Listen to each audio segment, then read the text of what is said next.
आप सोचो कि एक खेमनेई ईरान में मर गया, सारा मिडिल ईस्ट लड़ रहा है, अमेरिका इजराइल इनको लड़ाई कर रहा है, और एक छपरी कन्वर्टेड इंडिया का जिसके 4 जनरेशन 5 जनरेशन पहले औरंगजेब ने उसके बाप माँ को कोरे बरसा बरसा के धर्म बदल लिए, वो जम्मू कश्मीर के लाल चौक पे, वो लखनऊ में जगह जगह पोस्टर लेके घूम रहा है, अब्बू मर गए, अब्बू मर गए। रुको जरा, सबर करो। अरे सड़क छाप अंधभक्तों, देशद्रोहियों, धरती के बोझ, कुछ करने से पहले ना थोड़ा स्टडी कर लिया करो, थोड़ा रिसर्च कर लिया करो। ईरान हमेशा भारत का दोस्त रहा है कई दशकों से। ईरान ने भारत का हर मंच पर साथ दिया है, ना कि पाकिस्तान का, जिस पाकिस्तान को तुम गाली देते हो ना पानी पी पी के। ईरान के सुप्रीम लीडर खमेनेई के मौत के बाद हमारे प्रधानमंत्री उनकी मौत पर ना तो शोक जता पा रहे हैं और ना ही इस घटना की निंदा कर पा रहे हैं, और बिल्कुल शांत हो चुके हैं। लेकिन उनका प्रचार तंत्र, उनके सड़े हुए अंधभक्त जो खुद 5 किलो राशन पर जिंदा है लेकिन उधार लेकर सड़कों पर मिठाई बांट रहे हैं। नहीं मारा गया तो इनके अब्बा थोड़ी मार दिया गया जो इतना प्रदर्शन कर रहे हैं। ईरान कहाँ पर है, भारत कहाँ पर है? ये भारत के किसी मुसलमान का ईरान से कोई लेना देना अभी पता चलेगा। ईरान कहाँ है? ईरान भारत के दिल में है, भारत की दुआओं में है। और रही बात लेन देन की, तो लेना देना सिर्फ इतना ही है जितना तुम्हारा बांग्लादेश के उस दीपू के जलने पे हुआ था, जो मोर्चा निकाल के तुम लोग खड़े हुए थे। भूल गया बदल्ले? ईरान और भारत की वो दोस्ती जो अटल जी ने बनाई थी, वो अब कचरा है तुम लोगों की नजर में, या फिर अब मेडल पहनाने और ट्रंप की चटुकारिता करने की बारी आ गई है। I stand with Israel. I love Israel. हमारी माता है, इजराइल काट कर खाता है, फिर भी मोदी इसको अपना फादरलैंड बताता है। वंदे मातरम, अंधभक्त बेशरम। दोस्तों, शुरुआत की क्लिप देखकर आप समझ ही गए होंगे कि आज का वीडियो किस विषय पर है। अली खामेनेई की मौत को लेकर सोशल मीडिया पर अलग अलग प्रतिक्रियाएं सामने आ रही हैं। कुछ लोग खुशी भी जता रहे हैं, लेकिन क्या किसी की मौत पर खुश होना सही है? इसी सवाल का जवाब इस वीडियो में मिलेगा, इसलिए आखिर तक जरूर बने रहें।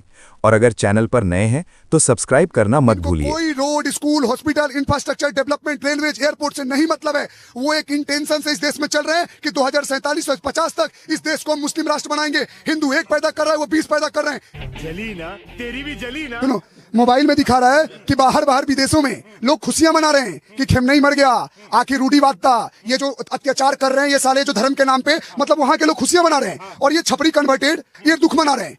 अच्छा, पापा पंचर साट रहे हैं, दुकान पे जाओ सब, ध्यान दो सब, शाम को आटा चावल लाना है।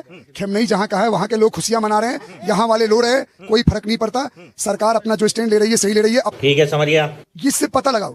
आप सोचो कि एक खेमनेई ईरान में मर गया, सारा मिडिल ईस्ट लड़ रहा है, अमेरिका इजराइल इनको लड़ाई कर रहा है, और एक छपरी कन्वर्टेड इंडिया का जिसके 4 जनरेशन 5 जनरेशन पहले औरंगजेब ने उसके बाप माँ को कोरे बरसा बरसा के धर्म बदल लिए, वो जम्मू कश्मीर के लाल चौक पे, वो लखनऊ में जगह जगह पोस्टर लेके घूम रहा है, अब्बू मर गए, अब्बू मर गए। रुक, तेरे को बताते तेरी माँ की। ईरान के सुप्रीम लीडर खमेनेई के मौत के बाद हमारे प्रधानमंत्री उनकी मौत पर ना तो शोक जता पा रहे हैं और ना ही इस घटना की निंदा कर पा रहे हैं, और बिल्कुल शांत हो चुके हैं। लेकिन उनका प्रचार तंत्र, उनके सड़े हुए अंधभक्त जो खुद 5 किलो राशन पर जिंदा है लेकिन उधार लेकर सड़कों पर मिठाई बांट रहे हैं।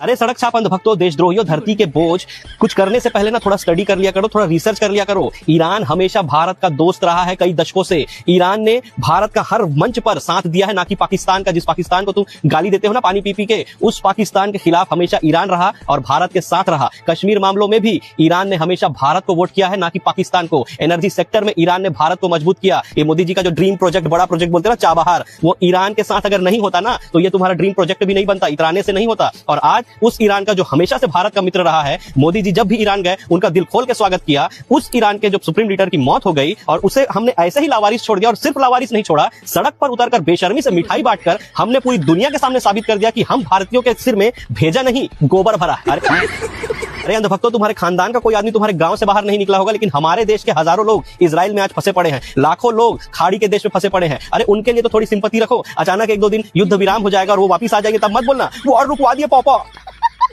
तुम्हारे पापा की सड़क छाप और अनपढ़ विदेश नीति का नतीजा क्या होगा पता है तुमको? ईरान में अब युद्ध चल रहा है, वहां से तेल अब महंगा मिलेगा, और रशिया से हम तेल ले नहीं सकते सस्ते में, क्योंकि ट्रंप ने बंबू करके रखा है तुम्हारे पापा के में। अब अमेरिका जिस दाम पे, जिस रेट पे तेल हमको देगा ना, उस रेट पे हमको लेना पड़ेगा, तुमको डलवाना पड़ेगा। अब बोलना पेट्रोल चाहे 500 का हो या 5000 का हो, हम वोट तो हमारे पापा को ही देंगे।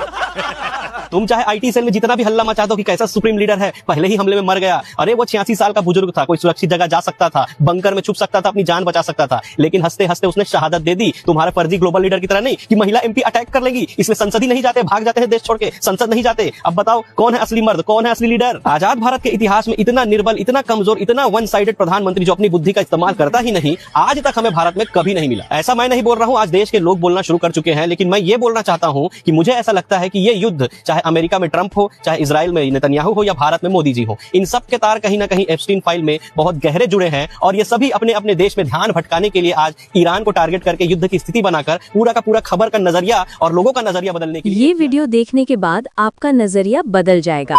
हम नहीं मारा गया तो इनके अब्बा थोड़ी मार दिया गया जो इतना प्रदर्शन कर रहे हैं। ईरान कहाँ पर है, भारत कहाँ पर है? ये भारत के किसी मुसलमान का ईरान से कोई लेना देना? अभी पता चले। ये दो कोड़ी के पत्रकार सिर्फ मुंह से हगने के लिए हायर कर रखे हैं क्या?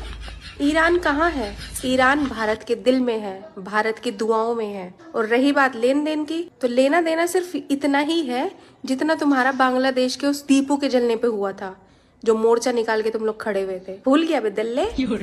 ईरान और भारत की वो दोस्ती जो अटल जी ने बनाई थी, वो अब कचरा है तुम लोगों की नजर में, या फिर अब मेडल पहनाने और ट्रंप की चटुकारिता करने की बारी आ गई है? स्पष्ट बोलो भाई, कारण क्या है? या फिर बस ट्रेंड चला है तो मुंह में लगाम डालकर नाच रहे हो? बताओ, मैं भी तो समझूं। या ये सिर्फ दिखावा है, ट्रोलिंग है, और असल में तुम्हें ईरान खमेनाई से कोई मतलब ही नहीं, बस हिंदू मुस्लिम कार्ड खेलकर वोट बैंक की राजनीति कर रहे हो। लेकिन सच बोलने की थोड़ी हिम्मत रखो, भेड़ चाल में मत चलो, भेड़ ना बनो। ईरान मिसाइल्स फादरलैंड पे गिरा रहा है और धुआं मदरलैंड में बैठे कुछ नारंगी अंडों के पिछवाड़े से निकल रहा है। ये तो बहुत ही नाइंसाफी है।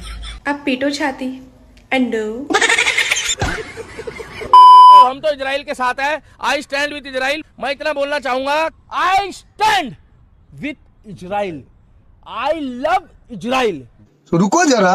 हमारी माता है, इजराइल काट कर खाता है, फिर भी मोदी इसको अपना फादरलैंड बताता है। वंदे मातरम, अंधभक्त बेशरम। और जितने भी लोग इस वीडियो को देख रहे हैं, जिनके अंदर देशभक्ति है, जिनके अंदर देशभक्ति का जुनून है, और जो अपने अब्बू को अब्बू कहते हैं, जो अपने बाप को बाप कहते हैं, और जिनका डीएनए बिल्कुल एक ही है कई पीढ़ियों से, वो हिंदुस्तान जिंदाबाद कहेंगे, आई स्टैंड विद इजराइल कहेंगे, आई लव इजराइल कहेंगे। और हमारा इजराइल ने हमेशा दुख और सुख में साथ दिया है। मैं नेतन्याहू के साथ था, मैं नेतन्याहू के साथ हूँ, और मैं नेतन्याहू के साथ रहूंगा। अभी बदत है भाई, अभी बदत है। पिछले कई साल से आप लोगों ने देखा होगा, भारत के भीतर विदेशी मामलों के इतने एक्सपर्ट्स निकलकर सामने आ रहे हैं, इतने एक्सपर्ट्स निकलकर आ रहे हैं, इतने तो बारिश में मेंढक नहीं निकलते। भाई साहब, मेरा एक अंकल, उसे गाजा पट्टी और गाजियाबाद में फर्क नहीं पता, लेकिन मोहल्ले के रिटायर्ड अंकलों को समझा रहा है, इजराइल एकदम सही कर रहा है भाई साहब, एकदम सही कर रहा है। मैंने कहा, वाह अंकल, आपको तो जियो पॉलिटिक्स की बड़ी अच्छी समझ है। बोला, हाँ बेटा, बीएसएनएल बंद होने के पीछे जियो की पॉलिटिक्स है। वॉर इजराइल और ईरान के बीच चल रहा है, लेकिन मोर्चा हमारे योद्धाओं ने संभाल लिया है। सोशल मीडिया पर लिख रहे हैं, आई स्टैंड विद इजराइल। ये वही लोग हैं जो भारत पाकिस्तान वॉर के टाइम 6 बजे लाइट बंद करके सो जाते थे, जबकि मोदी ने 7 बजे लाइट बंद करने के लिए कहा था। ये वही लोग हैं जो पहलगाम हमले के बाद कश्मीर टूरिज्म का बायकॉट कर रहे थे। यानी जो लोग वक्त पड़ने पे अपने लोगों का साथ छोड़कर भाग रहे थे, वो लोग दूसरे देशों के साथ खड़े होने की बात कर रहे हैं। मतलब अब भिखारी कह रहे हैं, हम भंडारा लगाएंगे। तो दोस्तों, आज के वीडियो में बस इतना ही। उम्मीद करता हूँ आपको ये वीडियो पसंद आई होगी और कुछ नया सीखने को मिला होगा। अगर वीडियो अच्छी लगी हो तो वीडियो को लाइक ज़रूर करें और अपने दोस्तों के साथ शेयर भी करें, ताकि वो भी इसका फ़ायदा उठा सकें। और हाँ, अगर आप हमारे चैनल पर नए हैं तो अभी के अभी सब्सक्राइब बटन दबाइए और बेल आइकन को भी प्रेस कर